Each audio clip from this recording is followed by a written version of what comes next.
In this video, I will be sharing the things you must pack in your luggage and things which you shouldn't bother packing when you're moving to Western Europe, specifically to the countries like Belgium, Netherlands, France, Germany, for the first time from India.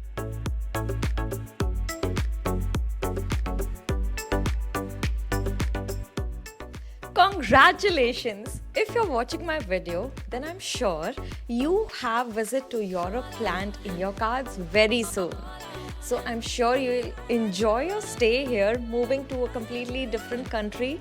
It's going to be a life-changing experience for you. When I look back 4.5 years back, the way me and Ashu packed for our first visit to Europe, it was a recipe for disaster. Back then, there were not so many resources available to make a cross check and a list of things we should actually bring in our luggage so as to use it efficiently. Quickly, let's talk about the luggage limit that you will be given. First will be your carry-on luggage, which most of the airlines will be giving a 7 kg limit to you, in which the laptop will also be included. Make sure this bag is smaller in size. If it's smaller in size and still exceeding slightly in your luggage limit, airlines will allow you.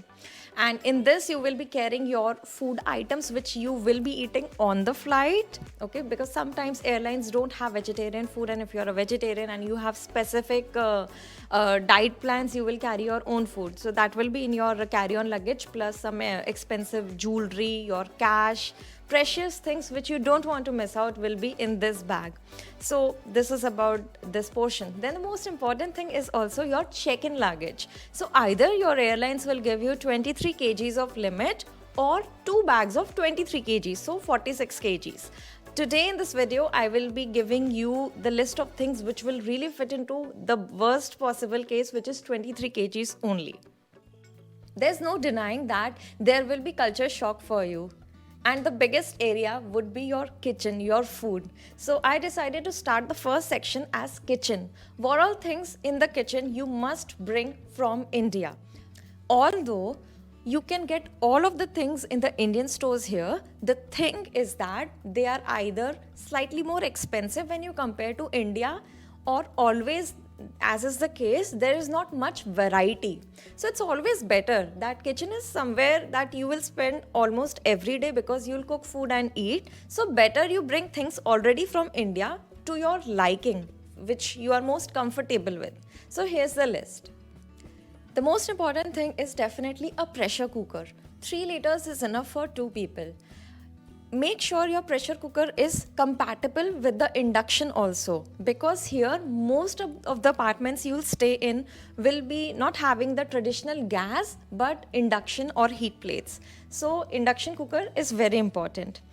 Next is chakla belan. If you are making chapatis frequently, so it's very essential. Bring a wooden chakla belan so that it does not add up to a lot of weight.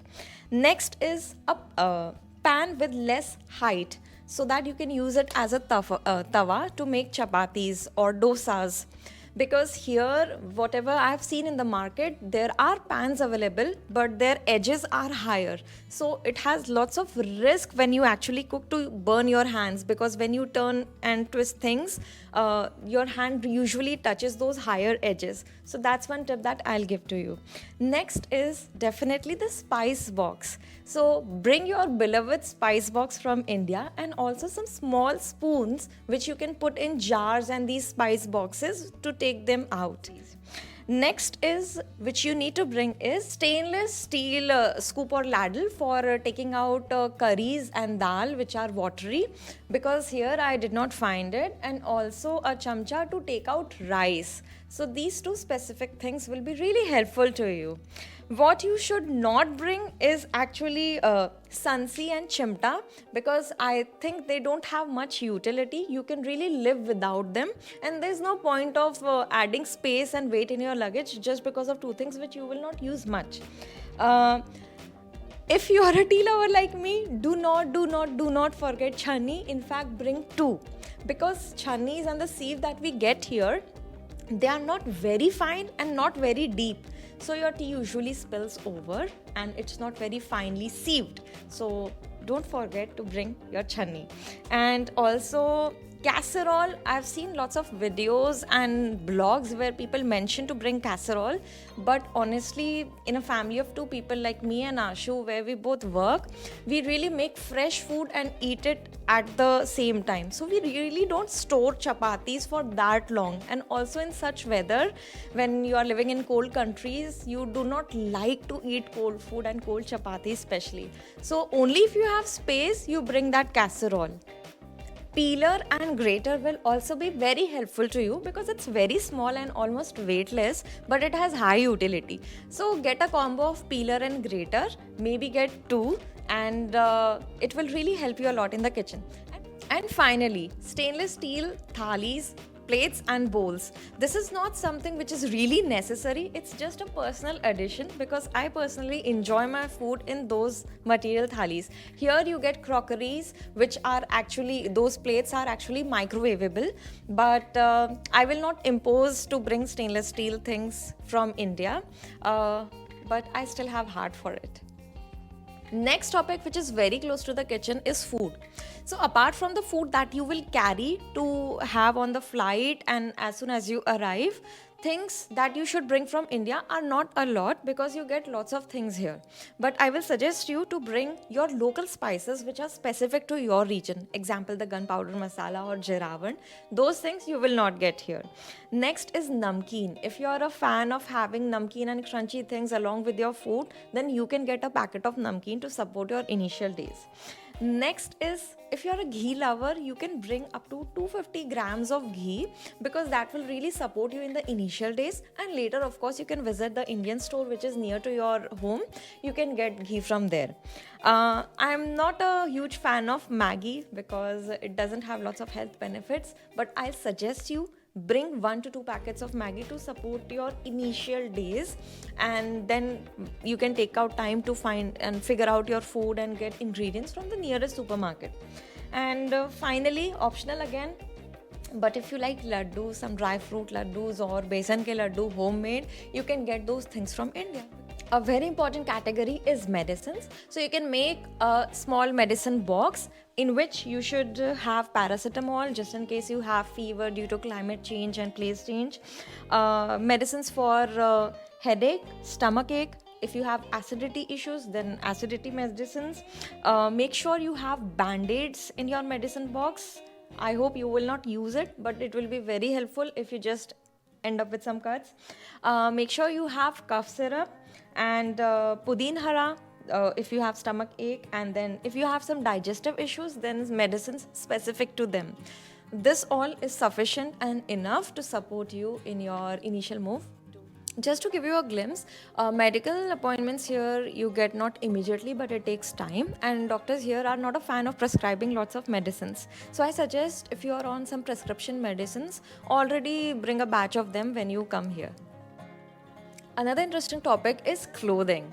So you get lots of good quality and good clothes here, and I always suggest to buy clothes from here so that you can be in sync with the fashion here and don't stand out as a foreigner. With this, I bring the first point. For men, avoid and skip completely the formals that you wear in India. That means the pants and shirts, because it's really not worn here, and if you bring and wear here, you'll really stand out. So avoid that, and I suggest you buy your formal clothes from here.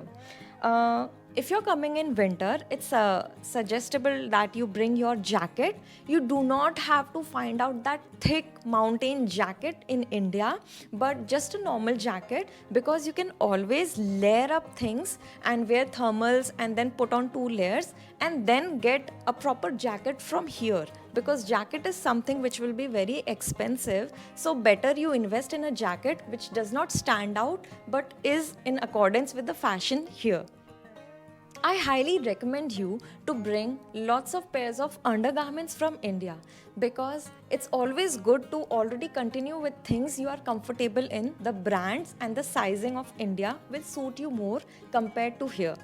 Next is slippers. You will be at home and you cannot continue barefoot on the flooring here. So I suggest you bring your most comfortable slipper brand from India itself. It will be light and have lots of utility.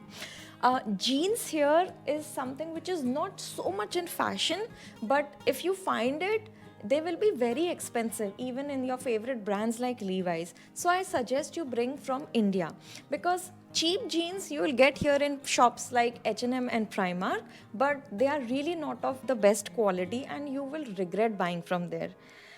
Very important, and my favorite point is Indian wear. Do bring 3 to 4 pairs of Indian wear so that you can really enjoy the festivals here, and this is something which you will not get in lots of variety here. And finally, you should get a pair of thermals, because winters will be harsh and a pair of thermal will be of great use to you. Very important section is about documents. Make sure you make a file and carry it in your carry-on luggage and not in your check-in luggage, because if your check-in luggage is messed up and lost, your identity documents will be lost. So in that file, you should have original documents of your 10th and 12th mark sheets, your degree, original PAN card, your original driving license, your passport of course, and some passport size photos, so that initially when you do some documentation work, sign a lease, you have those photos ready. Very important tip that I want to give to you is that if you have time, make sure you create a power of attorney in India, so that in your absence, if you need to do some transactions like buying and selling in India, a trustworthy person from your family like your parent or your sibling can take care of it for you. Let's move on to the next section of electronics. I suggest bring as less of electronics from India, because from low to high range you get electronics here, and it's always good for one special reason, because your warranty and guarantee will be treated smoothly here in case of issues if you buy from here. Plus, the plugs will be compatible to the boards here, and you do not need to get a converter in between each time you plug something you got from India. So, you should get a smartphone from India which is dual SIM, because you will attach a SIM here which you buy here, plus you will also need your India's number for your banking needs, because anything is incomplete without OTP, right? Next is get a recharge done already which is compatible to your international needs. This will help you greatly when you land here. Get your laptop and the charger, and also two universal converters, because this will really help you a lot when you connect your Indian electronics here. Also, I suggest you to get an extra smart basic phone, just so that if in worst case if your smartphone gets lost etc, you have something to back up already. If you already have a trimmer and epilator for your grooming needs, then get it here already, because it will already help you in your first week and starting 15 days, and you won't need to buy things.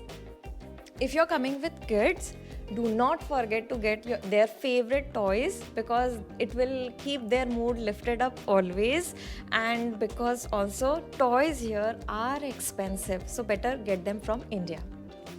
I've also made a section of random things, so I'll quickly walk you through them.